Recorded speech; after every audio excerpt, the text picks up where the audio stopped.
Hi, we are Accessrock. I'm Dave, and this is Johan Hegg from Amon Amarth. How are you doing? Good, yeah. Great? Yeah, feeling great. You just woke up, huh? Yeah, well, not a couple of hours ago, yeah, but I had one of those nights, you know, where you're kind of, when you wake up, you go like, I'll stay in bed. Great. Yeah, no work today. No, until later.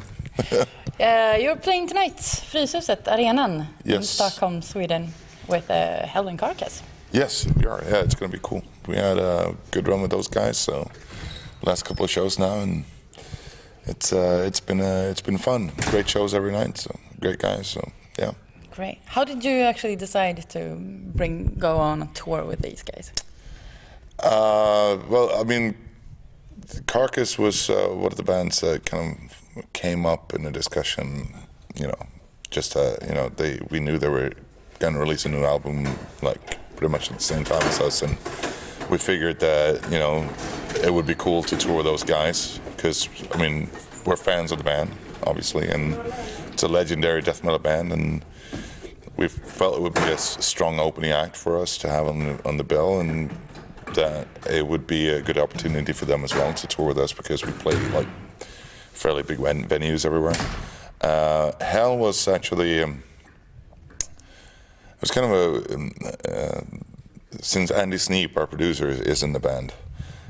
We were kind of joking around when we were recording the album, and he said, you need to take us out on the road. And he said, yeah. And then we were looking at what offers we had for an opening act, and we didn't really like what we saw.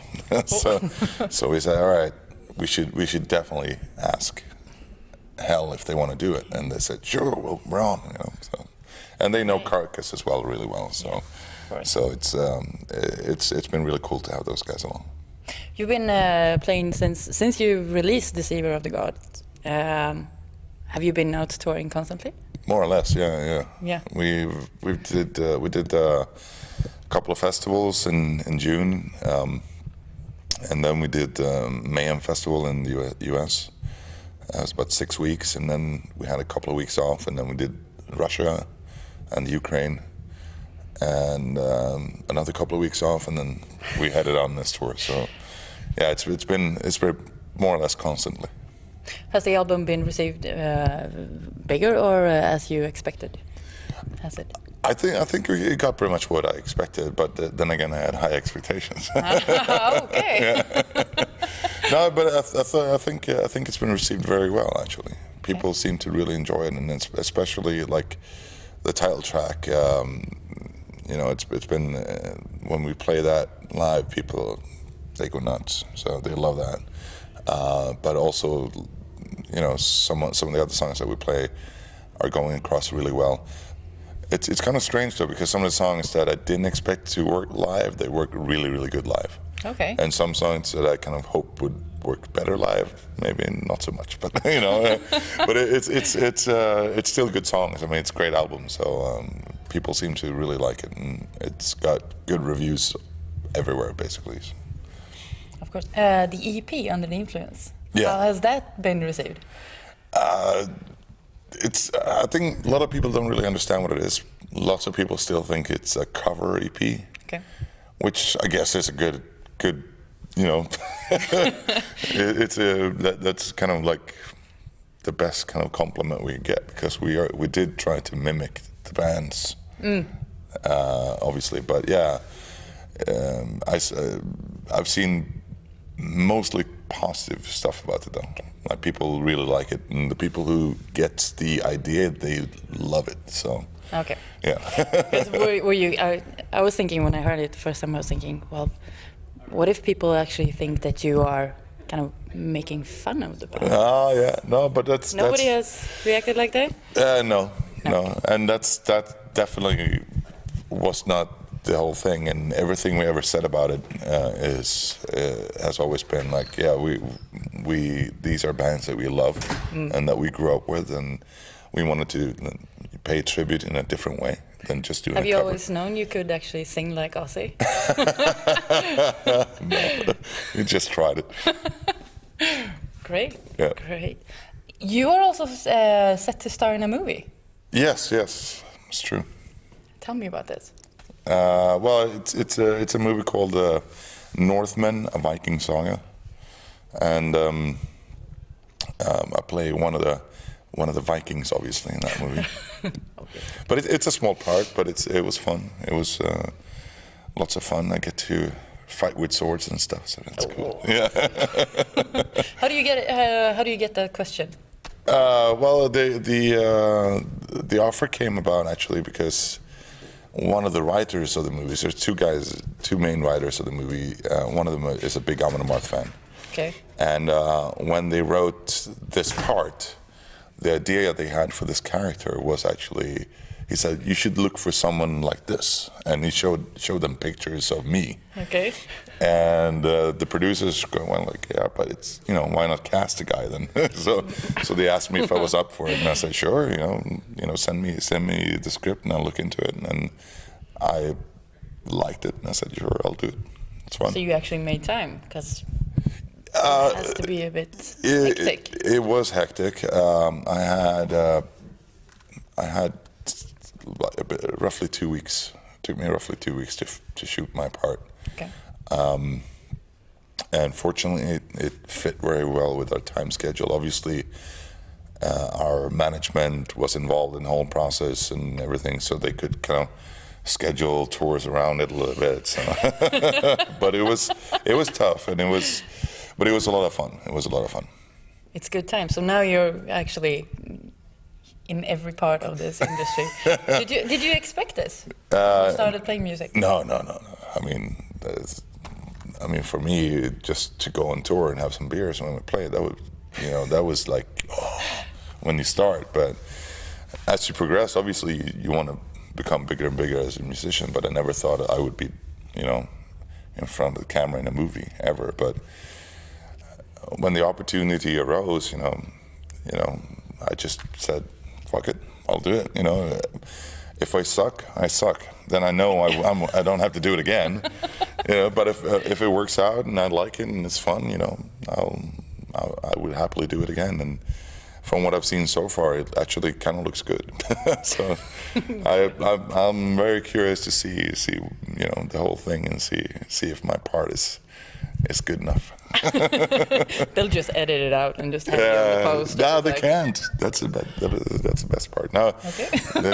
they couldn't do it now because on Facebook when we announced that I was in the movie and we put it on our Facebook and linked to their Facebook and everything, they went from like 600 likes to 16,000 likes in about a week. So yeah.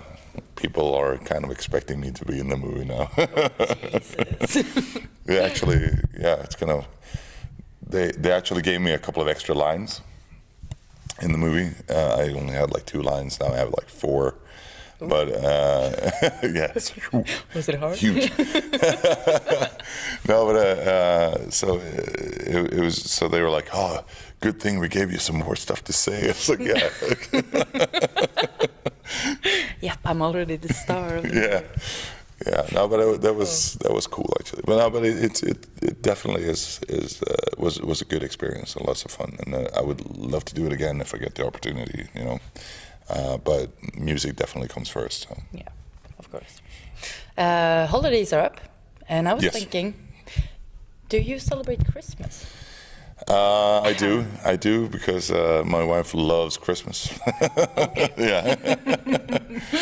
And actually I kind of enjoy it too. I mean, I think it's kind of, it's a great, for me it's just, get together with the family and have a good time and, just relax and obviously Karl-Bertil Jonsson's Julaftonsson, so I love that. I always love that. It's a Swedish show. Yeah. Nobody knows it. No. Unless you're Swedish. If you're Swedish, you do. No, but that's very traditional. I always love that. For me, that's the only thing I really care about on TV or, but I think I never used to really celebrate Christmas until I got together with my wife, but it's such an important thing for her, and therefore it's kind of become important for me as well. But for me, it's not like a religious holiday, obviously, because I'm an atheist. But as a family holiday, I think it's great. Okay, great. No, no Christ and stuff like that for a moment. No, not for me. Next show is in Finland, and then that's the end of this tour. What's up next? That's that. Well, we have a month off, and then we head for the US again to do a headline tour, and straight from there to Australia for the Soundwave Festival. So. Cool. So it's another hectic year next year, but it's good. It's good. It's good to be busy, and it definitely shows that this album has made a big impact on the scene, because we get a lot of good offers now and good potential to tour everywhere. So, is there anywhere you haven't toured that you would like to tour? I mean, it depends what you mean by tour, but I mean, it would be cool, I guess. Since we shot the movie in South Africa, that was actually really nice, and there is a scene there, and there's a possibility to play there, and it would be nice to be able to go there. I think. I mean, we've been virtually everywhere else in the world, but no shows on the African continent yet. So that would be nice. Yeah. Could have just made some contacts while you were. Yeah. Well, it's funny actually. Like, I go there and it turns out like 3 people involved in the production are fans of Amon Amarth. I was like, what?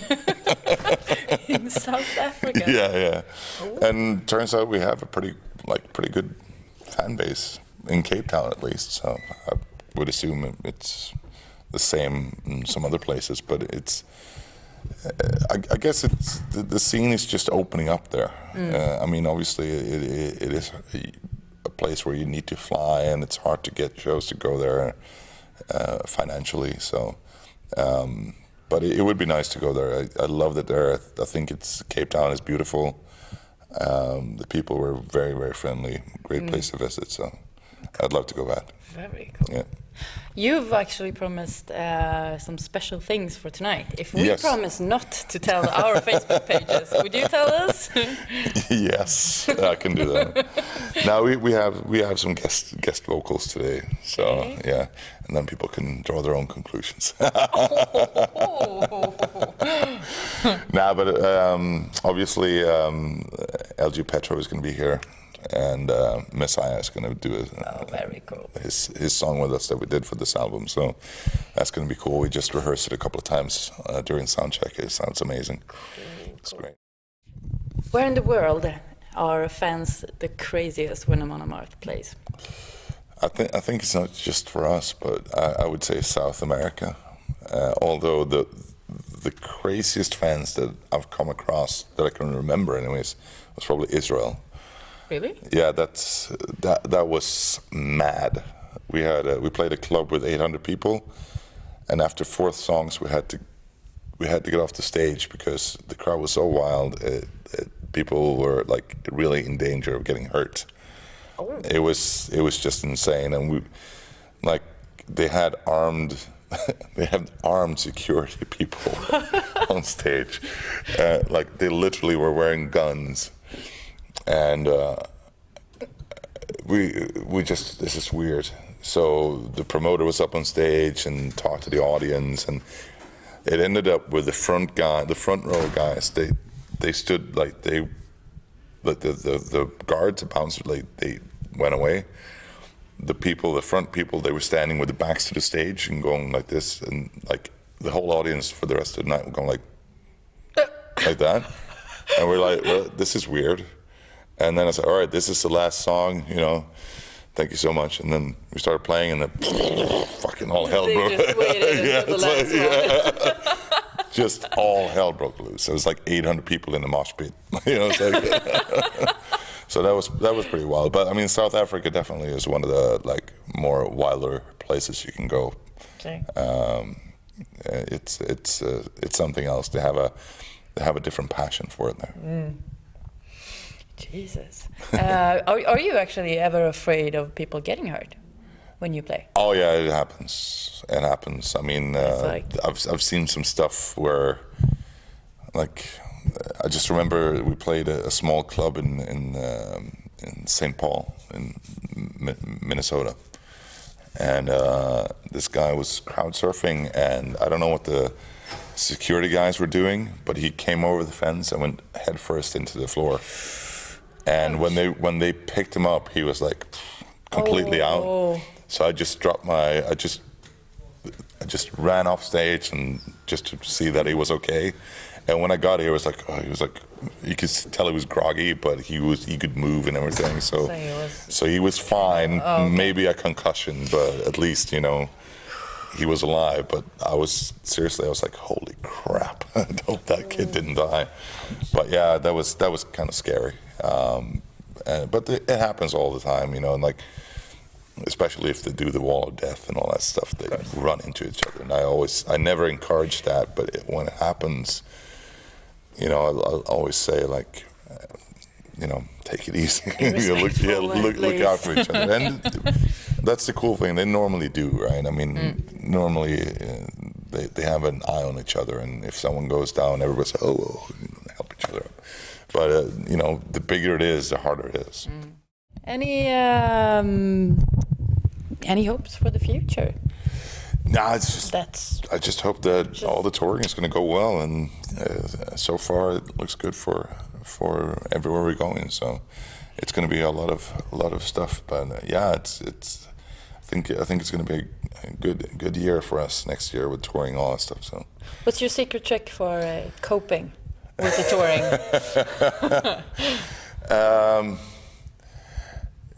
Limit the drinking to certain days. Okay. Yeah. Because I mean, we're not getting younger, so you kind of have to take care of yourself, and to be drunk all the time is not really a good idea. But it's hard to stay off the beer when you have it already. When you have yeah, I can understand. Yeah, but you know, for me, it's to be able to sing every night and all that stuff. I can't really drink that much anymore. It's just, you know, tonight I'm going to have a few extra beers because tomorrow we don't really have to do anything. So great, awesome. Thank you for talking to us. Hey, thank you. Hi, this is Johan from Amon Amarth, and you are watching Access Rock.